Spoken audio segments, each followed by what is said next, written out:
scientifically, religiously, and astronomically. And the words of the Quran come first. Immediately after the words of the Quran, we have the sciences. And at the top of the sciences, we have astronomers. That's why astronomers are real, outstanding creatures. I believe in them. I started this hobby in the 50s of the last century. I wrote several books, and I'm still believing in them. Therefore, I welcome the astronomers. I am very pleased to see them. So it is the first time for me to see astronomers. Thank you very much for the occasion.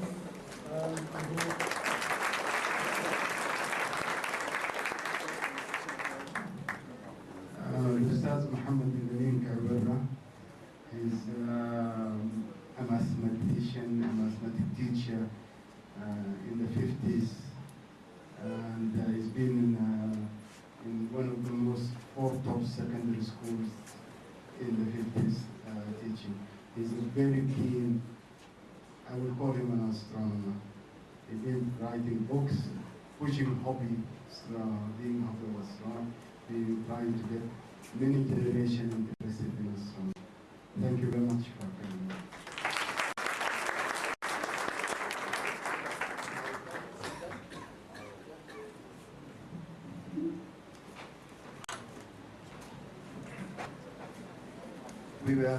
Imkad and I were very privileged and lucky to be accompanying on the first search the team of our friend Muawiyah, and now of course of Peter, my friend, after those nice days in the camp.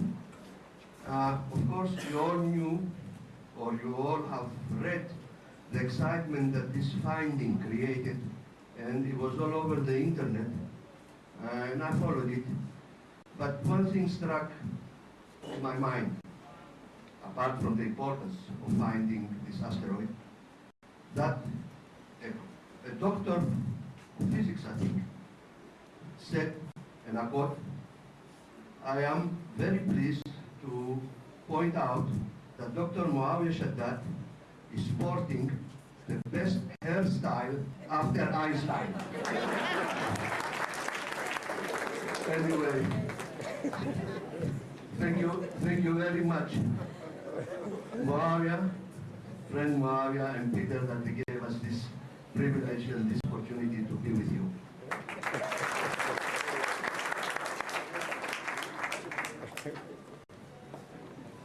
Bismillahirrahmanirrahim.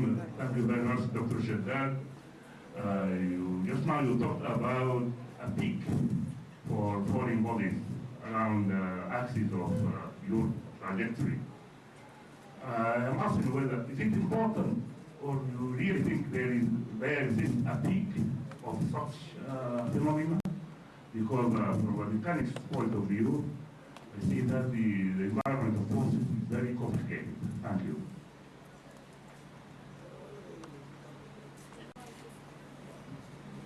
What I call it the peak is the area where you have the maximum flow from the particles. Okay? And this obviously will depends on the wind, will depends on the explosion, will depends many variables. Stephen Chesley, who's probably the, very known for this, he did his work. He estimated, he was the one who directed what's need to be the areas about 1 kilometer north. But as we have been proven in terms of empirically, it is not that way. It is based on. I decided to search stars because I could see clearly the explosion, the indication, the finding along. It's still, as I said, it's open. It needs more work to understand what exactly happened. There is some other, Peter will tell us if you cannot get to his paper, but he will tell us what reasoning he is being given.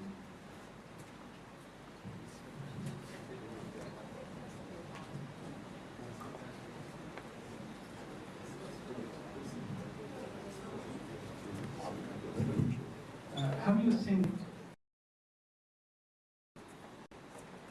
How do you think about easy way or session? Easy way for session. No such thing.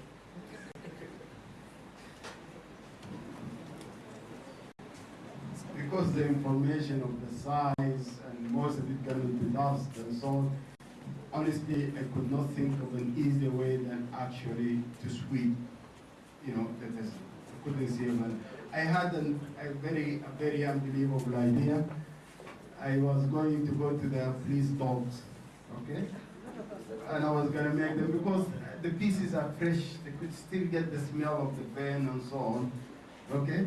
And my idea was to get them to smell the, you know, those police chairs, those smell, so that, you know, and then just let them run here, they smell. But I got worried because they may start, you know, pick it up when they eat it and cover it with their saliva. So I abandoned the idea. I tell you, I thought of many ideas, but then the idea we've been doing it, I think it was the best idea. Okay, because we are getting into time, and I think Peter is waiting to give his presentation instead of. The next talk in the program is by Steve Chesley from NASA JPL, and he just did this on the side. And Steve unfortunately became a victim of the NASA bureaucracy with University of Khartoum bureaucracy.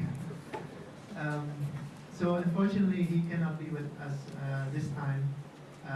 But Steve worked hard to give us a very nice presentation, which I will present to you today. And my apologies if I don't hit the exact note places, but I'll try to do my best. So the big question we have now is, why are the stones on the ground like this? Why is the average here about a kilometer and a half south? Why, if you start walking south, you end up finding all meteorites here? And the pattern could be very complicated, and so we do want to go back and fill out some of those other areas to get a better sense. But this is important because it makes a huge difference for our chances of finding meteorites by knowing if you have that much of a difference between the prediction and the model. So Steve was the person who calculated this line. And my talk, which is Steve's talk,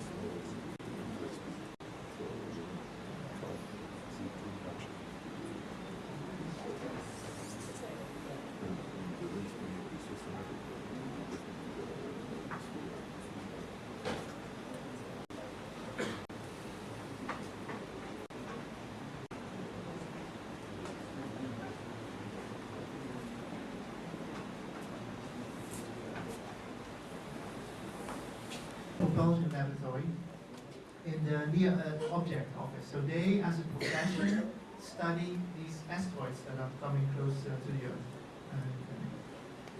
A Near Earth object is an asteroid that can come to within 1.3 astronomical units from the Sun. So an asteroid that not just stays in the asteroid belt, but that comes close in, as far as 1.3 astronomical units from the Sun.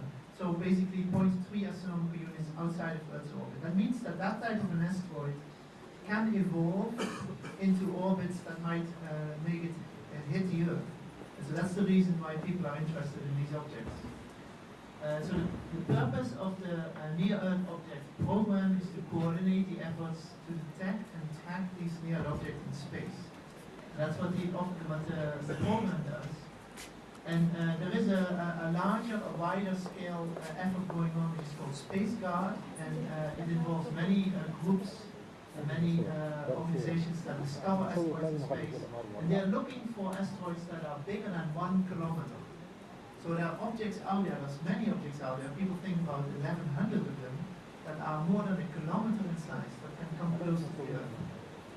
And if I think that big hits, then that is a sort of natural catastrophe that can all wipe us out in one time.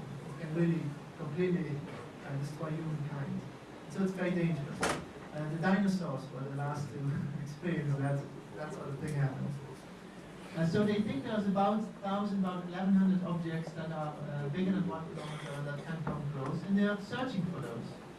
So many are making our meteor showers, which is sort of a specialty. So if you want to know anything about meteor showers, just stop by. I'm happy to explain. When we go out in the field next week, there is a meteor shower active called the Geminids. The Geminids come from an object called 3,200 feet on, it's an asteroid. And later in this seminar tomorrow, we will hear more about that asteroid and about the meteor shower that we created. So we are very interested in these astronomical phenomena. Thanks. We also frequently have things come in like 2008 TC3. 2008 TC3 was not the first asteroid to hit us. We have asteroids hitting us like that about once a year. But we never see them coming, you see. This is the very first time that it was seen when it was still in space. This is, I think it's a video, I'm not sure if this runs, but one of the famous such fireballs was one that fell in New York State called Peekskill. And it was famous because it was filmed by many people. They had a camcorder that was filming the football games. And the thing just came by and they started filming this fireball this time. Yeah. And this is what ended up happening. A big chunk of rock crashed in somebody's car. The car is now in a museum.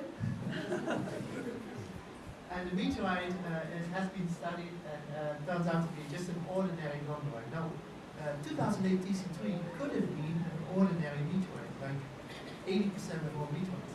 But instead, it was a very special meteorite, very rare. Yeah. This is a picture that shows all the impact craters of where really big meteorites, really big asteroids hit the Earth in the past. And I want to point this out because Sudan is here. And as you can see, there is no spot marked, which is really weird because there should be something somewhere around. Your country should have impact craters. As a matter of fact, we flew over, on our way here, we flew over just a little bit west of the Nile, just looking down on the sand, and we swear that we saw a meteorite crater. So now we all want to go there and we want to see if that can be verified, because these impact craters tell us a story of the geologic past where the Earth was hit by asteroids. And this sort of gives a graph on how often that happens. This is the impact interval between two impacts. So here would be in years, so this would be 100 years. This is the size of the object in kilometers. It's on a scale, so this is 10 kilometers here, 1 kilometer, 100 meters, 10 meters. And so you can see that at about the 10 meter scale, a little bit closer than 10 meters, it happens about once a year. If you go to a thing as big as Tunguska, which was the big explosion in Siberia, of the size of, they're saying, maybe 70 meters or so, then that type of an impact is maybe once every 2 or 300 years. And if you go to the really big one, the thing that killed off the dinosaurs, that sort of an impact is only once every, well, it's very rare. This is the discovery picture of the asteroid. So these were the images made in space. So this is a picture of the sky. These are stars. And the astronomers suddenly discovered that there was a new star here which moved in the sky. And the reason it looks like a star is why these things are called asteroids. Asteroids mean star-like. And so they're not that easy to find because you have to sort of fish them out of all those other star-like objects in the sky. But this is a rock. This is asteroid 2008 TC3. Well, it was clearly a small thing. The information on where it was and how it was moving was sent to the Minor Planet Center, which is in Cambridge in Massachusetts in the United States. And there they collect all these positions that are being observed by astronomers all over the world. And they calculate orbits. Well, maybe next time. This one choked up the system. There was something that suddenly the computer said, hey, there's something wrong with this asteroid. And so they, and Steve, I think we'll talk about it later again, but in any case, what happened was that the head of that institute, Tim Sparr, came to work that morning and discovered that the computer was choking on his data. And then he quickly looked at it and he discovered, hey, this thing is coming right at us. Well, he was set up to study asteroids that could potentially hit us sometime in the future, not 20 hours from now. And so he didn't know how to calculate where exactly this thing was going to hit. And so he contacted Steve Chesky at JPL. And Steve was just bringing his daughter to a school, and he immediately he did that. He immediately rushed off to work, started up his computer, plugged in the results from the observations, and his computer program said the impact likelihood is 100%. This was the very first time that he had seen that ever come up. I mean, usually the impact likelihood was 1 in 1,000, 1 in 1,000,000. No, this one was going to hit us. And roughly, just to give you an idea, as soon as this information came out that there was an asteroid coming at us, it was communicated through International Astronomical Union telegrams. And you can be an email member, and then you get emails that warn you about what happens in the sky. And so this message was immediately sent around. Hey, this is a very special object. This needs to be looked at. Now, what this graph shows is the number of observations that were collected of this asteroid moving between stars following that first report. So you can see that initially, I think this is, I'm not sure what time this is. It could have been California time, but I'm not sure. Initially, there were just a few observations, and Steve did his first calculations. And then during the day, there was more and more people that put their telescopes at the object and measured the position. And then Steve did the calculations, and this is what he found. So he found that the asteroid was going to move a little bit ahead of the Earth, so the Earth is moving in that direction.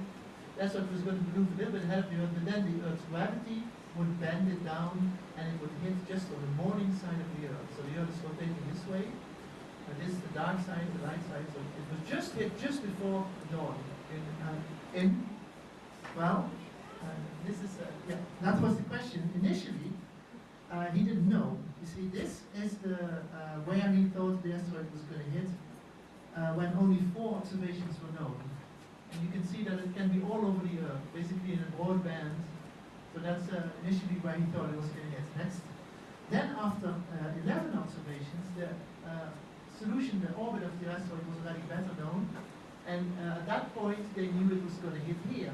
So it could have hit Bombay. Right? Then after 15 observations, he got this result. After 18 observations, and now suddenly this whole solution that I know it was going to be in the north of Sudan, in this channel region.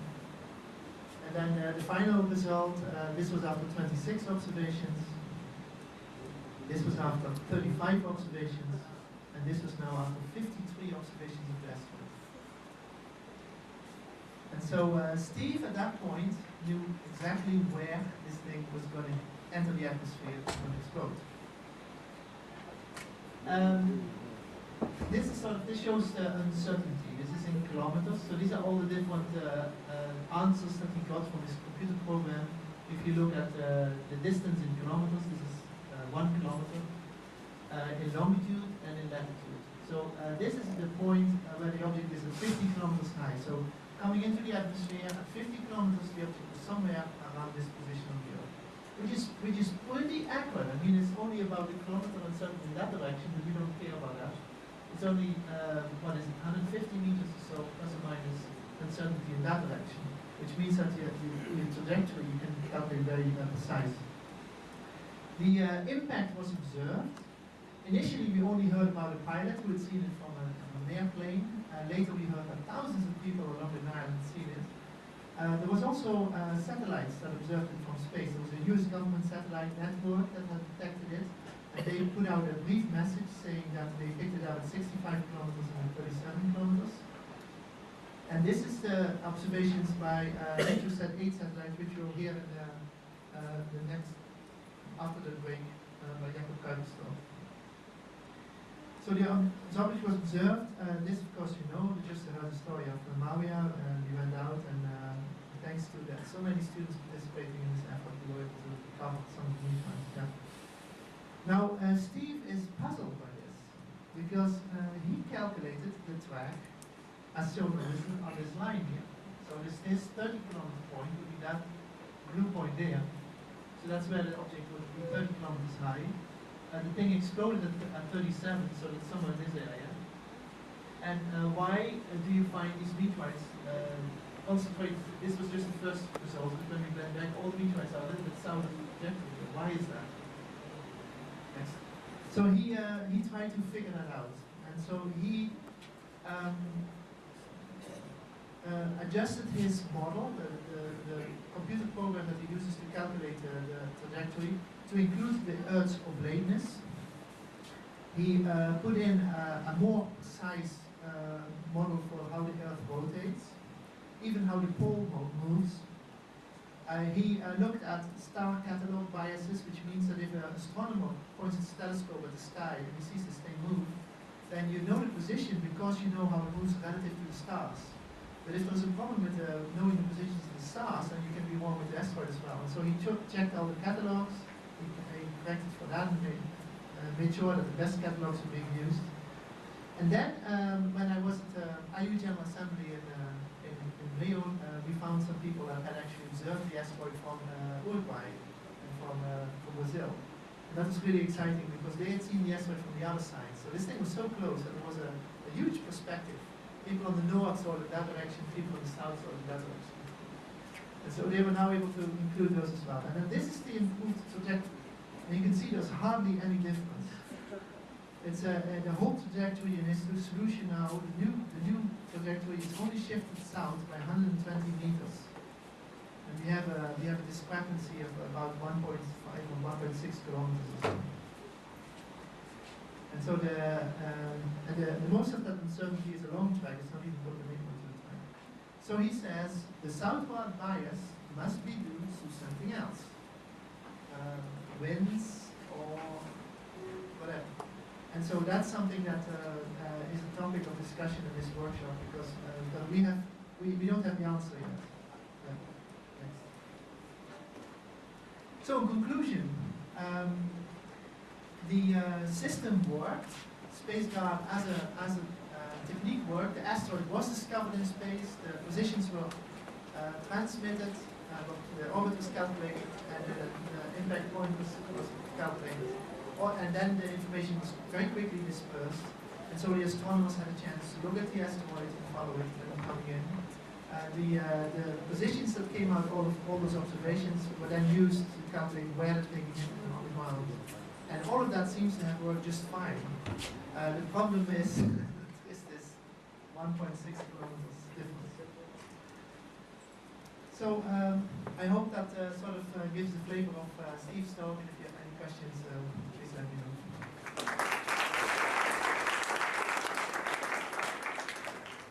Are there any questions?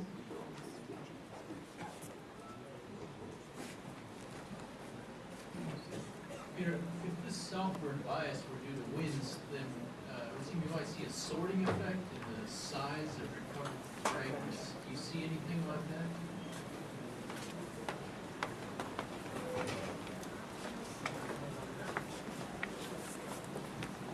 I am concerned that maybe we are seeing a southward bias, but have you really looked to the north of the track, and do you know that there are not fragments there? So maybe it's just that we haven't searched both sides of the track carefully. Let's go back and make that a priority. Thank you very much.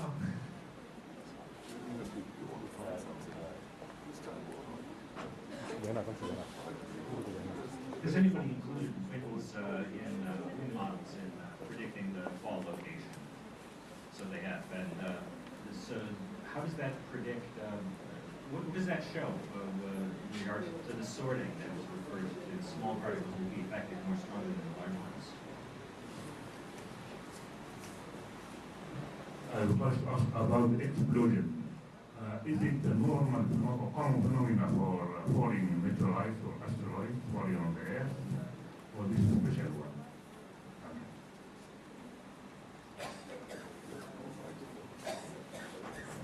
The second question is special, because normally asteroids don't explode that high up in the atmosphere. As a matter of fact, if a meteor astronomer like myself would have studied this event, I would have been convinced this was a comet. Not just a comet, but a fragile comet. So there was something weird about this asteroid, and we know that. And the second question with the winds, I did some wind calculations, but I wasn't too confident that I did everything right, so I asked Peter Brown at the University of Western Ontario to do this. He has done a number of these falls, including peak scale, and they were adamant that everything ended up slightly north from the trajectory. And that is because the winds drift meteorites a lot to the north, and then the last 7 kilometers when it comes down, back again. Now, if there is the winds have strong side sorting effects. In this case, it's not that strong because the winds of the big parts also drifting first north and then coming south, but not as much. But they end up at about the same distance from the trajectory. So, if winds are responsible for this much of a drift, I would have expected a skew in the pattern, and much less of an effect on the centroid of the big pieces than on the small pieces. And it looks like it's vertical. But as Lucy pointed out, you really have to be certain. And that's why we want to go back and we want to make sure that the field is sound, because it's an important result. If this happens again, we don't want to have this problem.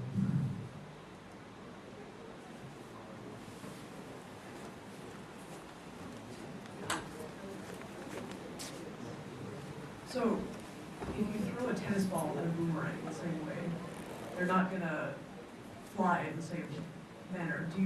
Was there anything done about the shape of this meteorite to predict where it was going to land? Did he use a sphere or to theoretically model it?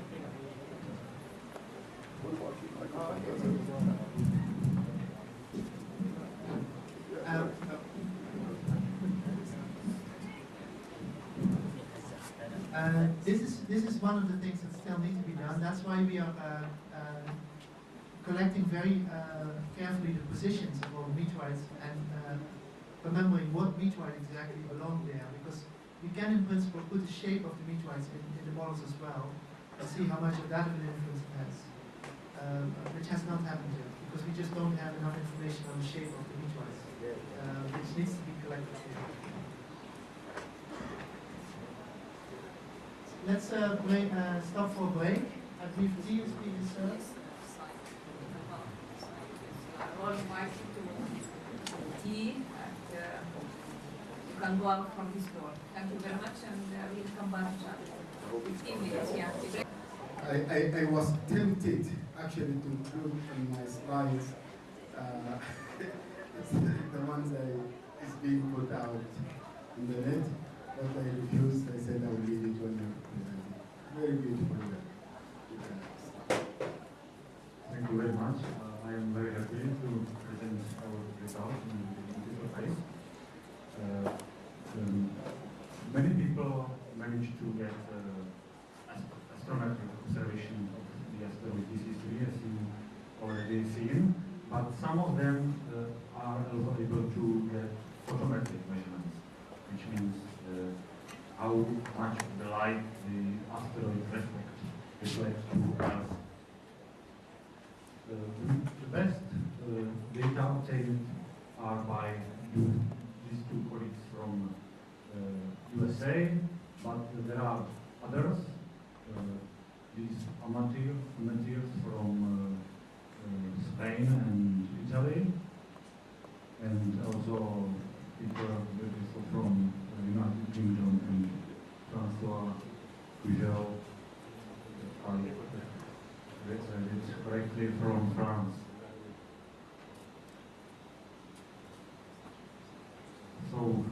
I already said, the best data was obtained by Mike Duval and Roman Tuvitz from USA. They got almost 2,000 points of data spanning over 2 hours. So this is the example of data. It is light curve, call it in some period, but it's not important.